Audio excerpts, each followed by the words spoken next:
Hey up, I'm Guy Kesterman, the Tester Man, and this is my long-term review of the Redshift Kitchen Sink bar. So you'll have seen this bar in a lot of my videos, both on this Mason Macro, sort of hybrid MTB, ATB build, and also a couple of route videos for Polaris. And the first thing to say is, I've got on with it really well, but like most products, there's pros and cons to talk about. So in terms of versions, you get a 44, 47, 50 and a 53. And as it was going on an ATB, I went for a 50mm width. Sorry, 500mm 50 centimetre width, which actually works out 620mm from tip to tip of the bars there, because all the sizes of bar have the same dimensions outside of their width. So you got 20mm rise, you got 7-degree back sweep, and then 25-degree flare. So obviously that's quite a lot of flare, and that means it kinks the grips outwards quite a lot. I mean, it's definitely not the most, but I know some people do struggle with not having their lever hoods kind of on the straight and narrow. Whereas, to be honest, I like it. I really like a twisted lever hood, but as anything, you know, bars are one of those things that have a real personal preference. And also, same 110mm drop across all the sizes as well, so it's not proportional geometry. It's kind of pick your width and the rest is fixed. So I guess that'll either suit you or it won't. And in terms of ride feel, this bit of Parve is as good a place as any to talk about it. I'd say, you know, perfectly medium. It's not flexy when you're out the saddle, feels very solid, but it's not overly forgiving either. So it's not, you know, it's not a super stiff bar, but it's not a comfort bar either. And obviously, you know, I'm only talking about the 500 here. I don't know if they change diameter and swaging on the narrow bars to change feel, but one thing that does offer you a bit of respite are these cruise control add-ons. You'll see me taping them up on the Mason Macro video, but they're basically sort of chicken fillet flanges that go onto the back of the bar and just give you a broader platform for the heel of your hand to rest on. And I have to say, I've enjoyed them for much as anything, just being able to just rest your hands on them, probably the hands just a little bit further forward than normal, or just flat, and just kind of have that surface area so you got reasonable grip without having to grip. You don't have to feel like you need to roll your thumbs under. You can just sit thumbs on top, which I always find a really comfortable, relaxing position on the bike. And then on this loop version, you've got that front loop there, which again, you know, I'm a massive fan of inner bar ends on a mountain bike, and I really found these useful. They're not long enough to get in a full aero tuck on, but you can sort of get down, get your wrists onto the bars. All right.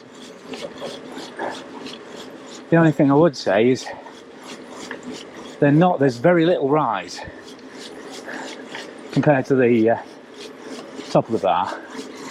All right. And obviously it's a fixed position. It's not like an adjustable bar where you can decide what angle of rise you want on that. Thanks so much. You know, that's the position you've got. So you've got, you know, so you've got some movement up and down if you twist the bars, but obviously that affects your lever position as well. But then, you know, you can move the levers around the bars. So I don't think it's a massive biggie unless you're really, really particular. And I definitely use them a lot for cruising or even climbing. I just really like that position, that kind of elbows drop position.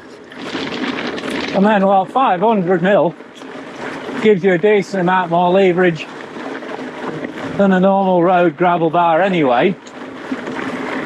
You've then got that really, really wide 620mm reach. And again, there's a little sort of pistol grip kink in the bar shape as well, just to center your hands nicely. And also you can get little sort of ergon style grips that go right on the end to keep, you know, like a proper like mountain bar grip with a flange on it, again to give a similar support to those cruise control sections. And I've got them, but I haven't actually tried them because I don't generally spend much time on the drops unless I'm descending, and then I tend to be not sort of far out and wide, but more into the curve, sort of maximum control and hand security. But if you fit them, you can run conventional length bar tape, whereas to get this fully bar wrapped with the cruise control fillets on it plus that forward loop, I've had to use their aptly named really long bar tape. Not that it's an issue, because it's perfectly decent, well cushioned bar tape, and you know, you don't have to use bar tape on the loop at the end if you're going to use it more for accessories than you are for a hand position. But if that's the main purpose, bear in mind that it's actually quite a narrow diameter. It's 23.8, so you're probably going to need, almost certainly going to need, an adapter with most bar clamps to stop them just spinning around. And another thing you need to mention, talking about these bars, is the weight. So obviously with that loop on the front there, that adds a fair amount. So these are 500 grams, and reviews I've seen of the 40mm bars say they're about 475. So you are going to want to be a regular loop user, or just not be that bothered about weight, to go for this full kitchen sink version. But then again, having it welded on rather than bolted on with separate clamps and all that kind of faff does mean it's one of the lighter solutions for getting those extra hand positions. So you can do the multi-position Macarena on longer rides, which is the whole advantage of a drop bar with a loop on. And the fact it's still relatively okay in terms of comfort is actually more impressive, because you've got that effectively a brace welded across the centre of the bar. But one part of the system I haven't used as much as I thought I might is this handy little bar centre bag, complete with little slot-in GPS mount.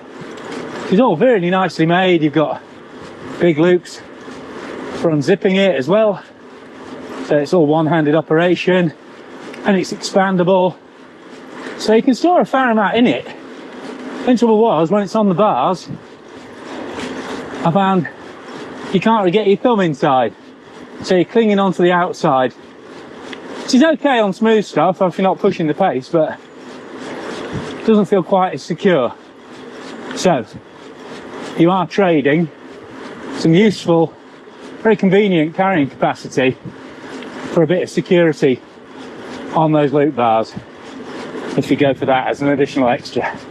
But you know, again, really well executed and thought out little accessory, just like the rest of the stuff with this kitchen sink collection. So kind of my overall verdict is that I've had no beef with this kitchen sink whatsoever, really. Yeah, it adds a bit of weight and the hook's in a fixed position, and you know, obviously the geometry's got to suit you and your bike, but overall, and not the comfiest thing in terms of flexibility, but overall really good set of hand positions in dimensions and shape that work for me, and plenty of options in terms of width if you want more or less leverage with your steering. And it's actually a reasonable price. And having used it now for several months on this macro, I mean, I am going to take it off, because obviously that's the proof of the pudding, is how much I really miss it once it goes. So I'm going to take it off and probably go for a flat bar just to see how this macro, because that's how this bike is designed to operate, as a flat bar bike. So we'll have to see how it goes like that, and whether I really miss having those extra hand positions that 500 grams gets me, or whether putting like 150 gram flat bar with some 50 gram inner bar ends actually gives me most of those same positions I want in a much lighter package. But you know, that's the old drop versus flat bar argument, which has been rattling on forums forever. So feel free to have a go at that in the comments if you want. But for now, we're just reviewing these bars as they are. But I definitely think having those little add-ons, that separates them from a lot of similar products. Although you could probably bodge them on there. I think it's really good that Redshift have gone for such a sort of holistic solution, especially when you include their suspension stems and their suspension seat posts as well.